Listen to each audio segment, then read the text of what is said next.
TPCC के सदर महेश कुमार गौड़ ने आदित्य कंस्ट्रक्शन के मंसूबों पर शुकूक और शुबहात का इजहार किया। उन्होंने कहा कि इस कंपनी की तमीरात के हवाले से अवाम में तहफ़्फ़ुज़ात है। महेश कुमार गौड़ ने रेवंत रेड्डी को हिदायत की कि मामले की गहराई से जांच की जाए। उनका कहना था कि शफ़ाफ़ियत और मेयार की जांच ज़रूरी है। उन्होंने कहा कि अवाम की हिफाजत और सरमायाकारी के तहफ़्फ़ुज़ के लिए एहतियात लाज़मी है। महेश कुमार गौड़ ने मुताल्लिक़ा महकमों से रिपोर्ट तलब करने का कहा। उन्होंने कहा कि कोई भी गैर कानूनी या मशकूक सरगर्मी बर्दाश्त नहीं की जाएगी। सोशल मीडिया और मकामी हलकों में इस मामले पर बहस जारी है। उन्होंने हुकूमत पर जोर दिया कि शहरी एतमाद कायम रखने के लिए फौरी कार्रवाई करे। इस बयान के बाद सियासी और मुआशरती हलकों में इस मौजू पर हलचल पैदा हो गई है। ఆదిత్య వెంకటేశ్లో కూడా నేను కూడా చూశాను, నాకు కూడా వీడియోలు వచ్చాయి, అనుమానాలు ఉన్నాయి. ముఖ్యమంత్రి గారితో మాట్లాడతాను. నది పక్కనే ఉంది, నేను కూడా వీడియోలు చూశాను, నా నివాసం కూడా అక్కడే ఉంటుంది. నది పక్కనే ఉంది, నదిలో కట్టినట్టే కనబడతా ఉంది. అది లోతుగా ఇంకా అధ్యయనం చేయాల్సిందిగా ముఖ్యమంత్రి గారిని తక్షణమే కోరుతాను నేను. तेलंगाना के साबिक वजीर हरीश राव ने हुकूमत पर सख्त तनकीद की। उन्होंने कहा कि रियासत में कोई भी सड़क ऐसी नहीं जिस पर गड़े ना हो। कोमिटिरेड्डी वेंकट रेड्डी ने दावा किया था कि अगर कहीं गड़ा नजर आए तो लोग उन्हें फोन करें, लेकिन आज वो खुद पानी मिला रहे हैं। हरीश राव ने कहा कि पहले मौजूदा शहरों की सड़कें दुरुस्त करें, फिर मुस्तकबिल के शहरों की बात करें। उन्होंने रेवंत रेड्डी पर भी तंज किया। उनके मुताबिक रेवंत रेड्डी तमिलनाडु जाकर कहते हैं कि वहां की हुकूमत से मुतासिर होकर मॉर्निंग ब्रेकफास्ट स्कीम शुरू करेंगे। हरीश राव ने कहा कि ये स्कीम पहले ही के सीआर ने तेलंगाना में शुरू की थी। उन्होंने मजीद कहा कि रेवंत रेड्डी को शर्म आनी चाहिए कि तमिलनाडु में पुरानी स्कीम को नया बताकर पेश कर रहे हैं। अवाम को धोखा देना दुरुस्त नहीं। ये मामला सियासी हलकों में बड़ी बहस का मौजू बना हुआ है। ఇవాళ మన వర్షాలకు రోడ్లని గుంతలు పడ్డాయి. చిన్నకోడూరు పోతే మనకు మెట్టుబండల కాడ ఎంత గుంత పడ్డది లేదు. నంగునూరు దిక్కు పోతే గుంతలు పడ్డాయా లేవా? మన వెంకటాపూర్ దిక్కు పడ్డాయా లేవా? గుంతలు ఊడిసే తెలివి లేదు దీనికి. కనీసం రోడ్లు గుంతలు పడితే ఆయన కొమ్మటి ఉంటాడు ఇక నరకమంటే ఎంత దూరం అని నరుకుతాడు. ఏదైనా గుంత కనబడితే నాకు ఫోన్ చేయండి అన్నాడు. అసలు గుంత పడని రోడ్డు ఉందా ఈ రాష్ట్రంలో? నువ్వు వచ్చినాక ఏమన్నా ఒక్క గింత డాంబర్ పొక్కలన్నా ఊడిసినావా? నువ్వు డాంబర్ పోసి ఆగిపోయినాయి ఎక్కడ రోడ్లు అక్కడనే. ఆయన వాటర్లో నీళ్ళు కలిపిండో ఇలా నీళ్ళు కలిపిండో ఏమో కలిపిండిగా. అయితే ఇవాళ ఆయన ముఖ్యమంత్రి పోయి నిన్న కొబ్బరికాయ కొట్టిండి. ఆడ ఫ్యూచర్ సిటీ కట 4 లైన్ రోడ్ అట. ఇక్కడ సిటీ లేదు, ఇల్లే దిక్కు లేదు, దానికి 6 లైన్ల రోడ్ ఇస్తాడట. ఉన్న రోడ్లకేమో గుంతలు పడితే పూడ్చేది తెలివి లేదు. అంటే ఎవరి కోసం చేస్తున్నావు నువ్వు? ఆడ నీ భూముల ధరలు పెంచడం కోసం వేస్తున్నావు, నీ కాంట్రాక్ట్ల కోసం చేస్తున్నావు. నువ్వు ఎక్కడ వేయాలి? వర్షాలు పడి బ్రిడ్జిలు కొట్టుకపోయినాయి, రోడ్లు ఖరాబ్ అయిపోయినాయి. ఎవడు కాంట్రాక్టర్ అంటూ టెండరే ఎత్తలేడు. కనీసం ఈ రేవంత్ రెడ్డి ఈ పైసలు ఇస్తాడో ఇయ్యడో ఈ పర్సెంటేజీలు మాకు నడవాయని చెప్పి ఎవడు టెండర్ కూడా ఎత్తలేడు. టెండర్ వేసినా ఎవడు పని చేస్తలేడు. ఇదేమో ఇడిచిపెట్టిండు ఫ్యూచర్ సిటీకి రోడ్ ఎత్తా అంటాడు. ఉన్న రోడ్డు మంచిగా చేయ రేవంత్ రెడ్డి. మొన్న ఎక్కడో తమిళనాడు పోయింది ముఖ్యమంత్రి, మీరు చూసుంటారు టీవీలో. ఏమన్నాడు ఆడికి పోయి? తమిళనాడులో ఎంత మంచి గవర్నమెంటు, పిల్లలకు పొద్దుగాల టిఫిన్ పెడుతుండ్రు అన్నాడు. వీరికి బుద్ధి ఉన్నదా? ఈయననే విద్యాశాఖ మంత్రి. కేసీఆర్ ఎప్పుడో పెట్టిండు కదా సీఎం బ్రేక్ఫాస్ట్ పథకం అని. వచ్చి బంద్ పెట్టింది నువ్వు. ఇంకా సిగ్గు లేకుండా తమిళనాడులో పోయి అబ్బాయి ఇక్కడ బ్రేక్ఫాస్ట్ పెడుతుండ్రు, మిమ్మల్ని చూసి నేర్చుకుంటాము అంటాడు. నువ్వు నేర్చుకునేది కాదురా నాయన. నీకంటే ముందే గవర్నమెంట్ స్కూల్ పిల్లలకు పొద్దున పూట ఇడ్లీ పెట్టిండు, దోశ పెట్టిండు, వడ పెట్టిండు, ఉప్మా పెట్టిండు, టిఫిన్ పెట్టిండు కేసీఆర్ కడుపు నిండా. నువ్వు వచ్చినాక బంద్ చేసినావు కదా దద్దమ్మవు. నువ్వు విద్యాశాఖ మంత్రి ఉండి పిల్లలకు బ్రేక్ఫాస్ట్ బంద్ చేసినావు. హాస్టళ్లలో పోతే కాస్మోటిక్ ఛార్జ్ వస్తలేదు. గ్రీన్ ఛానల్ అని నరకుడే తప్ప రెసిడెన్షియల్ స్కూళ్లకు హాస్టళ్లకు గ్రీన్ ఛానల్లో రూపాయి వచ్చింది లేదు. హాస్టళ్లకు కిరాయిలు కట్టక తాళాలు పడుతున్న పరిస్థితి వచ్చింది. పిల్లలకు ఫీజు రియంబర్స్మెంట్ ఇచ్చే పరిస్థితి లేదు. ఎంత చిల్లర ముఖ్యమంత్రి. తమిళనాడు పోయి వాళ్ళని చూసి నేర్చుకుంటా బ్రేక్ఫాస్ట్ పథకం బాగుంది అంటాడు. ఇంతకుముందే ఉన్నది కదా తెలంగాణలో. కేసీఆర్ ఎప్పుడో పెట్టిండు కదా, నువ్వు వచ్చి బంద్ పెట్టినావు కదా. ఇంకా సిగ్గు లేకుండా మాట్లాడతాడు. అన్ని అబద్ధాలే.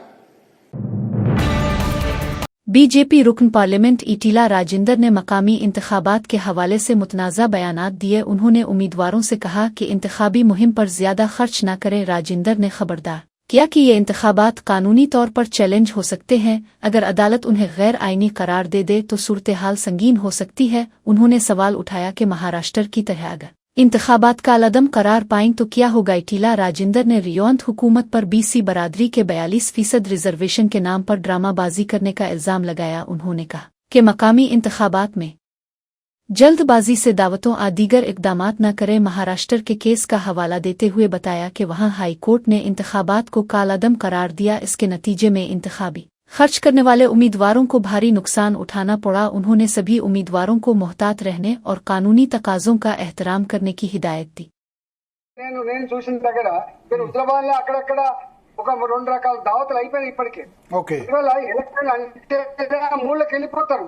ఏం లేదన్నా అని మొదలుపెట్టే దోస్తుంటాడు, ఏం లేదన్నా అని మొదలుపెట్టేటువంటి కార్యకర్తలు ఉంటారు. కాబట్టి డెఫినెట్ గా డబ్బులు ఇవాటి నుంచి ఖర్చు ఆస్కారం ఉంటుంది. కాబట్టి ఇంత ఖర్చు పెట్టిన 7వ తారీఖు వరకు కోర్టు ఏమవుతుందో తెలియదు. కాబట్టి నేను వాళ్ళను డిమోరలైజ్ చేయట్లేదు, వాళ్ళని ఏదో అయోమయంలో నట్టట్లేదు. కానీ న్యాయ నిపుణులు చెప్పిన ప్రకారంగా, అనుభవం రాజకీయ నాయకులు చెప్పిన ప్రకారంగా, ఎలక్షన్ కమిషన్ లో పనిచేసినటువంటి బ్యూరోక్రాట్ చెప్పిన ప్రకారంగా మాత్రం ఇది సాధ్యమయ్యేటువంటి పని కాదు.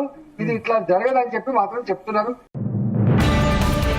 बीजेपी रुकन पार्लियामेंट अरविंद धर्मपुरी ने कहा कि आने वाले तेलंगाना असेंबली इंतखाबात में बीआरएस हुकूमत में नहीं आएगी। उन्होंने मजीद कहा कि बीआरएस असल मुकाबले में भी शामिल नहीं होगी। चैलेंज चाहिए तो मैं इसे बॉन्ड पेपर पर तहरीर करा दूंगा। धर्मपुरी ने कहा कि तेलंगाना में मुकाबला सिर्फ बीजेपी और कांग्रेस के दरमियान होगा। उनके मुताबिक बीजेपी या कांग्रेस ही आइंदा हुकूमत में आएंगे। उन्होंने बीआरएस को नाकाम और खत्मशदा जमात करार दिया। धर्मपुरी ने कहा कि केटीआर को कोई वोट नहीं देगा। उन्होंने जुबली हिल्स ज़िमनी इंतखाबात की मुकम्मल जिम्मेदारी किशन रेड्डी पर डाल दी। उनका कहना था कि बीआरएस अवाम के एतमाद खो चुकी है। ये बयानात तेलंगाना की सियासी जमातों में हलचल पैदा कर रहे हैं।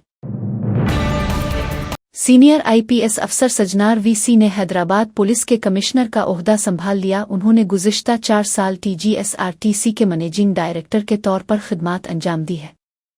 सजनार को सीपी के तौर पर मुकर्रर किया गया है। उन्होंने सीवी आनंद आईपीएस की जगह ली है। सीवी आनंद को अब प्रिंसिपल सेक्रेटरी होम डिपार्टमेंट के तौर पर तैनात किया गया है। सजनार ने आज एक रस्मी तकरीब के बाद दफ्तर संभाला। तकरीब में आला पुलिस अफसरान और दीगर मुताल्लिका शख्सियात मौजूद थीं। उन्होंने अपनी जिम्मेदारियां संभालते हुए अवामी तहफ़्फ़ुज़ को अव्वलीन तरजीह करार दी। हैदराबाद पुलिस में नए इक़दामात और बेहतर नज़्म व ज़ब्त के हवाले से तवक्कुआत बढ़ गई हैं। सजनार की तैनाती से शहरियों में सिक्योरिटी और एतमाद के तासुर को फ़रोग़ मिलेगा।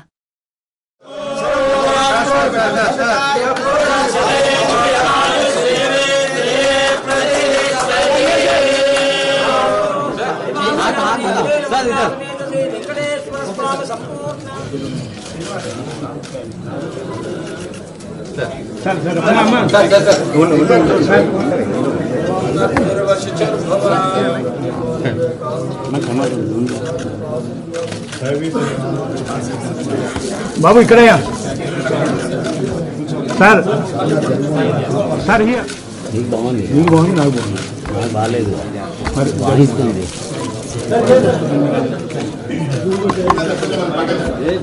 సార్ హియర్ సార్ కొంచెం ముందు సార్ హియర్ మేడం కాస్త డౌన్ చేయండి థ్యాంక్ యూ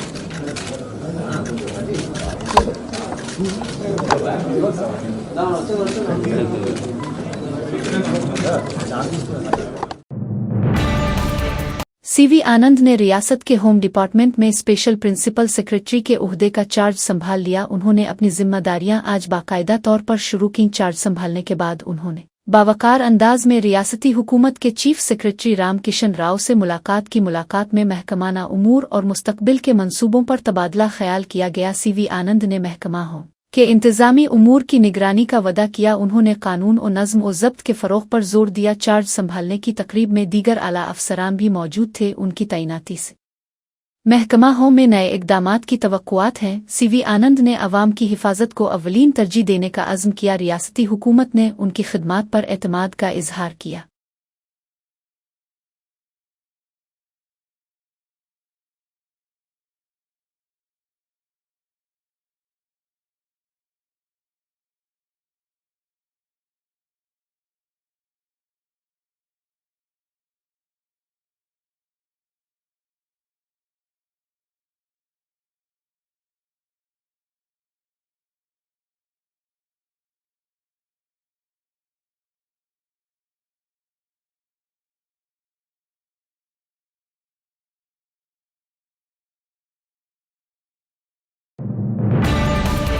तेलुगु फिल्म अदाकारा डिम्पल हियाथी एक बार फिर तनाज़ों में घर गई। इल्ज़ाम है कि उन्होंने अपने शौहर के साथ मिलकर उड़ीसा से आई 2 नौजवान ख़वातीन को नौकरी के बहाने बुलाया। ख़वातीन का कहना है कि डिम्पल हियाथी ने उन्हें कुत्तों की देखभाल के लिए काम पर रखा, लेकिन काम कराने के बाद तनख्वाह ना दी और गालियां दलवाएं। ख़वातीन के मुताबिक अदाकारा के शौहर ने कहा कि तुम्हारी जिंदगी की कोई कीमत नहीं, तुम मेरी जूतियों के बराबर भी नहीं। अदाकारा और उनके शौहर ने ख़वातीन को घर से धक्के देकर निकाल दिया। मजीद इल्ज़ाम लगाया गया कि तनख्वाह मांगने पर डिम्पल हियाथी ने धमकाया। उनका कहना था कि हमारा वकील है, तुम कुछ नहीं बिगाड़ सकते। ये वाकया मंजर आम पर आते ही फिल्मी हलकों में हलचल मच गई। अदाकारा के खिलाफ कार्रवाई का मुतालबा जोर पकड़ रहा है। ఈ బిల్డింగ్ లో ఒక ఫ్లోర్ లో ఒక డింపుల్ హయాతి అని హీరోయిన్ అంట. మరి తనెవరో నాకైతే అంతగా తెలీదు. వంశీరామ్ వెస్ట్వుడ్ లో ఉంటుంది తను. అయితే వీళ్లకు ఇంట్లో పని చేయడానికి అమ్మాయి కావాలని చెప్తే నేను ఒడిశా నుంచి ఒక 2 అమ్మాయిల్ని పిలిపించాను.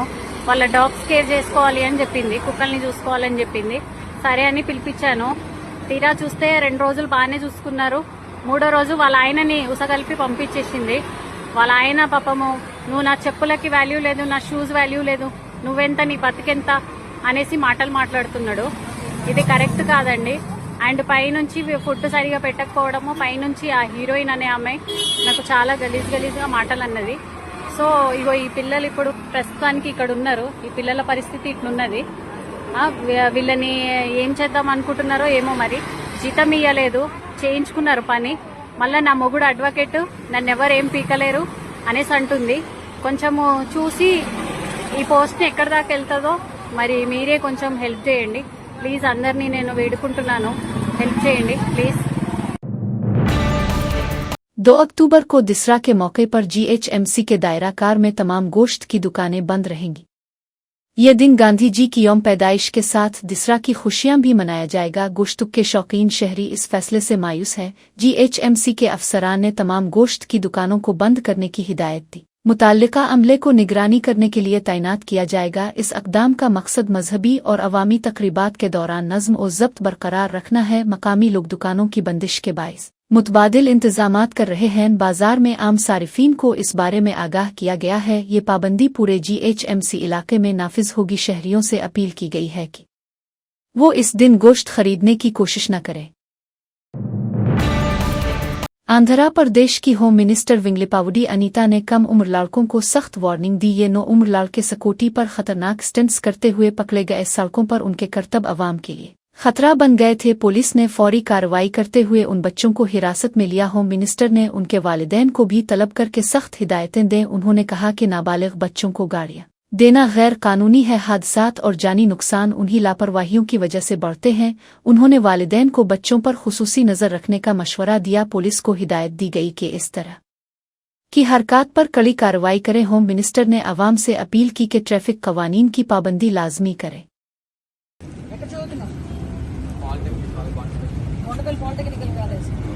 తప్పు కదా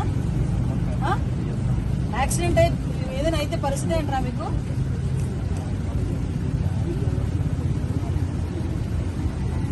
నిండా 16 సంవత్సరాలు లేవు. వీడు బండి వేసుకొని ఫిల్ట్లు కొడుతున్నాడు రోడ్ల మీద.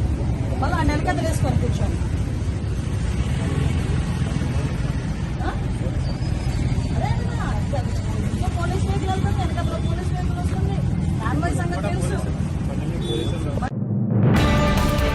एमिरेट्स एयरलाइंस ने ऐलान किया है कि 1 अक्टूबर से परवाज़ों में पावर बैंक ले जाना ममनू होगा। ये पाबंदी मुसाफिरों और अमले की हिफाजत के लिए लगाई गई है। सबब यह है कि तक बैटरियों के बाइस मुमकिना खतरात सामने आए हैं। एमिरेट्स ने इस साल 2025 के आगाज में नई हिफाजती हिदायत जारी की थी। मुसाफिरों को हिदायत की गई है कि वो अब परवाज पर पावर बैंक साथ न लाएं।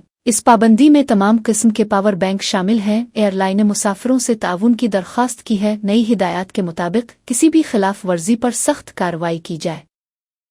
एमिरेट्स की ये अक़दाम हिफाजती मेयार को मजीद मजबूत करेगा। मुसाफिर इस तब्दीली के मुताबिक अपने सामान की तैयारी करें।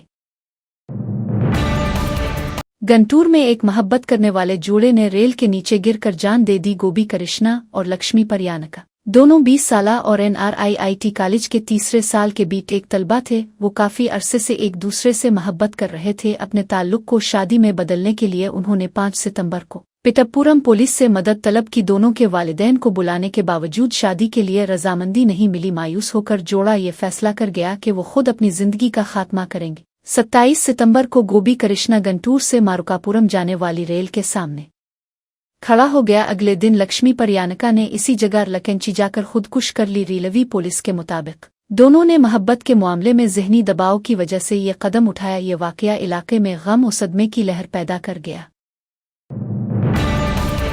हैदराबाद के माधापुर दुर्गम झील में सैकड़ों मछलियां मुर्दा पाई गईं। 3 दिनों से मछलियां मरती जा रही हैं। मुर्दा मछलियां पानी की सतह पर तैर रही हैं। झील के अतराफ शदीद बदबू फैल गई है। मकामी अवाम में नाराजगी देखी जा रही है। रिहायशियों ने इंतजामिया को लापरवाही का जिम्मेदार ठहराया। लोगों का कहना है कि आलूदगी और कीमियाई फुजला वजह हो सकता है। इलाका मकीनों ने फौरी कार्रवाई का मुतालबा किया। माहीगीरों को भारी नुकसान उठाना पड़ा है। इंतजामिया ने मामले की जांच शुरू कर दी है।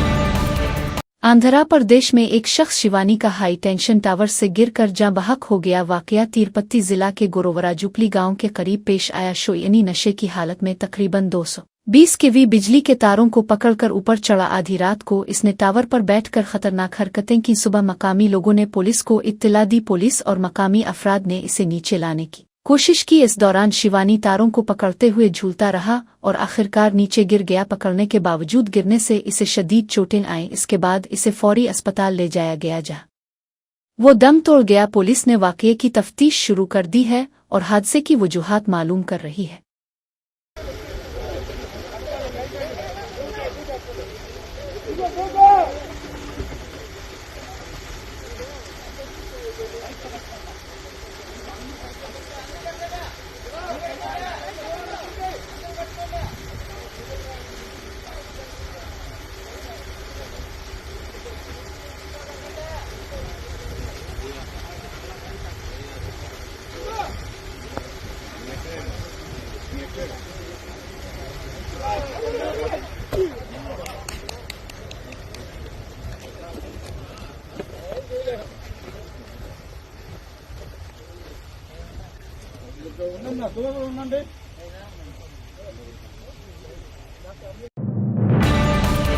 तेलंगाना में मकामी इदारों के रिजर्वेशन पर गहरा तनाज़ो खड़ा हुआ। ऐसे मकामात पर BC रिजर्वेशन मुख्तस किया गया जहां एक भी BC वोटर मौजूद नहीं। निर्मल जिला हुमान तंदी और आदिलाबाद के सावरगाम पिछरह आरिपली जैसे इलाकों में BC वोट न होने के बावजूद नशिस्तें मुख्तस। इसी तरह नलगंदा जिला के तोरुपतनिदा, जीतराम तंदी, नौनोत तंदी, गोनिया तंदी, मान तंदी और बालाजी नगर पंचायत में भी यही सूरत हाल। मकामी अवाम ने इस फैसले पर बिरहमी का इजहार किया। उधर खम जिला के मंगली तंदी में सिर्फ एक BC खातून वोटर मौजूद। धर्म तंदी में सिर्फ एक BC जोड़ा रहाइश पजीर है। उन दोनों मकामात पर BC रिजर्वेशन से उनकी जीत तकरीबन तय समझी जा रही है। इलाका मकीनों ने हुकूमत पर गैर मुनसिफाना रवैये का इल्जाम लगाया। रिजर्वेशन पॉलिसी में शफाफियत पर सवालात उठ खड़े हुए हैं। तेलंगाना में एक खातून ने डीलक्स बस में मुफ्त टिकट मांगते हुए हंगामा खड़ा किया। ये वाकया मनोगोरो से खम जाने वाली डीलक्स बस में पेश आया। खातून कातह गोड़म स्टॉप पर बस में सवार हुई। इसने कंडक्टर से बगैर किराया दिए मुफ्त टिकट देने का मुतालबा किया। टिकट न देने पर खातून ने बस के सामने बैठकर रास्ता रोक दिया। मुसाफिरों और बस अमले के साथ जबरदस्त बहस और तकरार हुई। सूरत-ए-हाल बिगड़ने पर पुलिस को तलब किया गया। पुलिस ने खातून को समझा बुझाकर हटाया। इसके बाद बस को रवाना किया गया। ये वाकया मकामी सतह पर काफी बहस का मौजू बन गया है।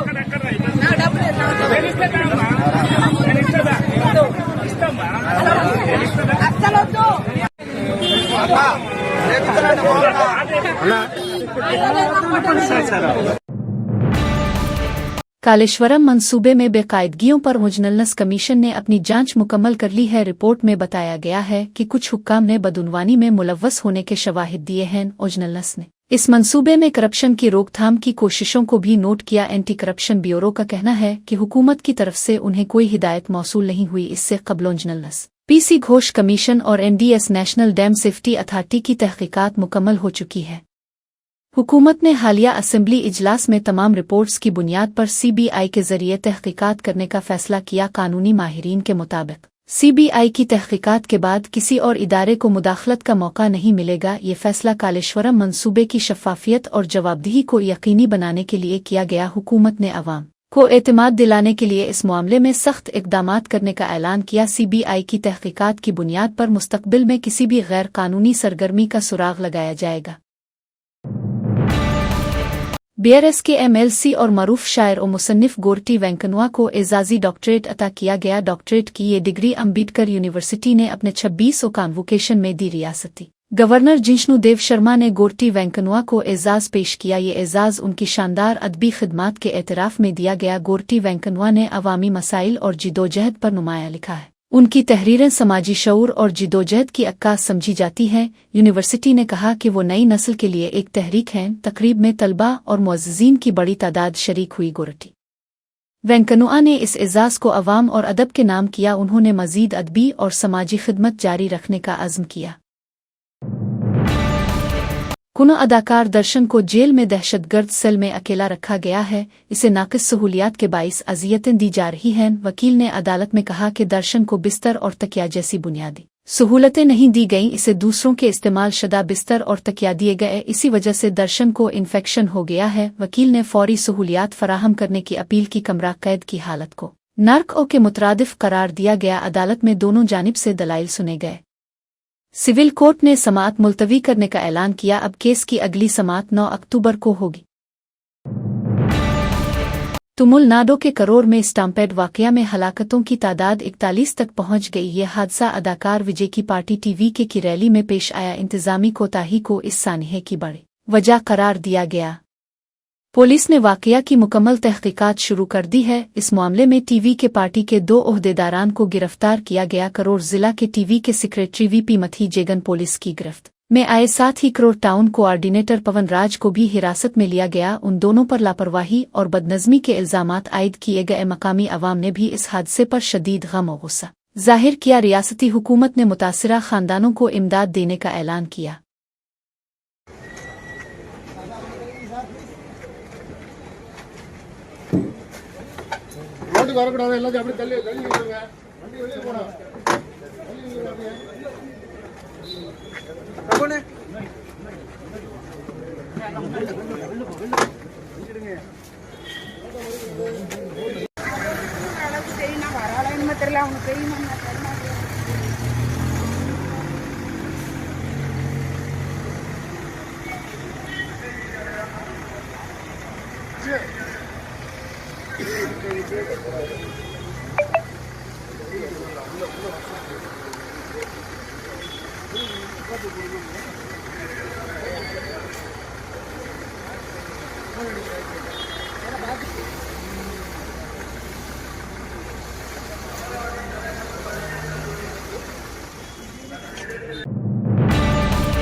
तमिलनाडु में पेश आने वाले टोकी सलाट वाकये ने सबको हिलाकर रख दिया है। सीनियर अदाकार और टीवी के पार्टी रहनुमा विजय ने इस वाकये पर अपनी गहरी तशवीश का इजहार किया। विजय ने कहा कि इस तरह का दर्दनाक हादसा उन्होंने अपनी जिंदगी में कभी नहीं देखा। उन्होंने वाज़ेह किया कि उनकी कोई गलती नहीं थी, फिर भी उनके खिलाफ केसेस दर्ज किए जा रहे हैं। अदाकार ने अवाम से अपील की कि वो सब्र और तहम्मुल से काम लें। विजय ने कहा कि जल्द ही हकीकत सामने आएगी और इंसाफ होगा। उन्होंने मुतासिरा खानदानों के लिए हमदर्दी का इजहार किया।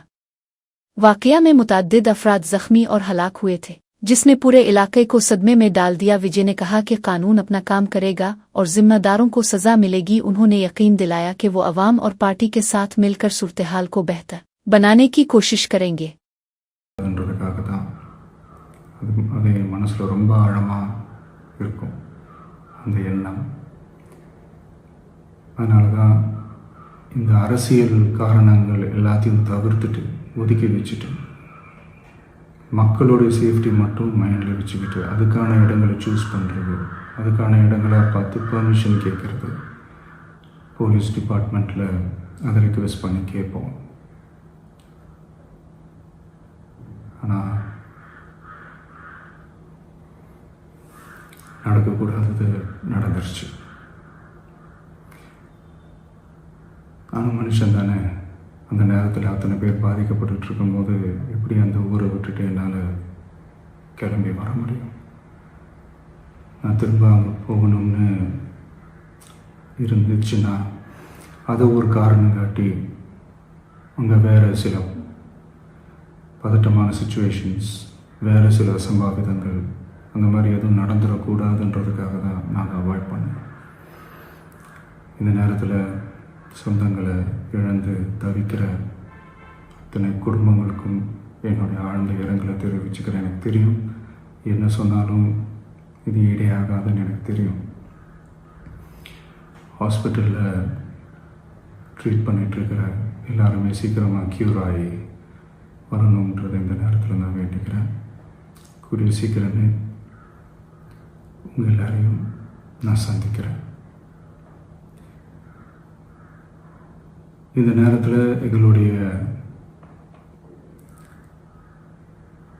வலிகளை, எங்களுடைய நிலைமையை புரிஞ்சுக்கிட்டு எங்களுக்காக பேசின அரசியல் கட்சிகளை சார்ந்த நண்பர்கள், தலைவர்கள் அனைவருக்கும் இன்னும் मध्य प्रदेश के जिला खरगोन में एक अफसोसनाक वाकया पेश आया। 19 साला शादीशुदा खातून गिरबा रक्स के दौरान दिल का दौरा पड़ने से जाँ बहक हो गई। खातून अपने शौहर के साथ मकामी दुर्गा मंदिर में गिरबा खेल रही थी। रक्स के दौरान अचानक इसकी तबीयत बिगड़ गई। मौके पर ही वो जमीन पर गिर गई और बेहोश हो गई। लोगों ने फौरी तौर पर इसे अस्पताल मुंतकिल करने की कोशिश की, ताहम डॉक्टरों ने पहुंचते ही इसे मुर्दा करार दिया। मकामी लोगों ने इस वाक़ये पर गहरे दुख का इजहार किया। ये खबर पूरे इलाके में सनसनीखेज बन गई। पुलिस ने मामले की तस्दीक करके मजीद तहकीकात शुरू कर दी है।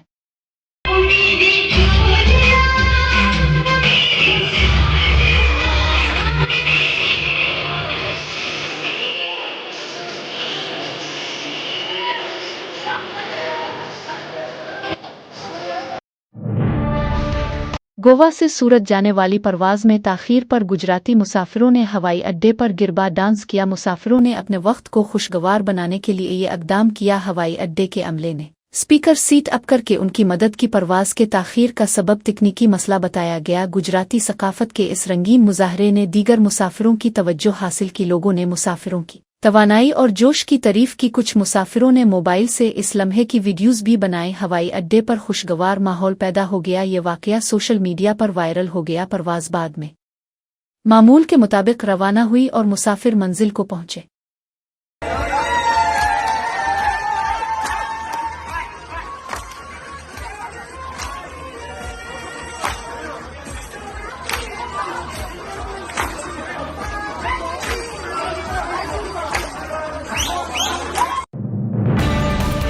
पाकिस्तान के क्वेटा में शदीद धमाका हुआ। धमाका पाक फौज के हेडक्वार्टर्स के सामने पेश आया।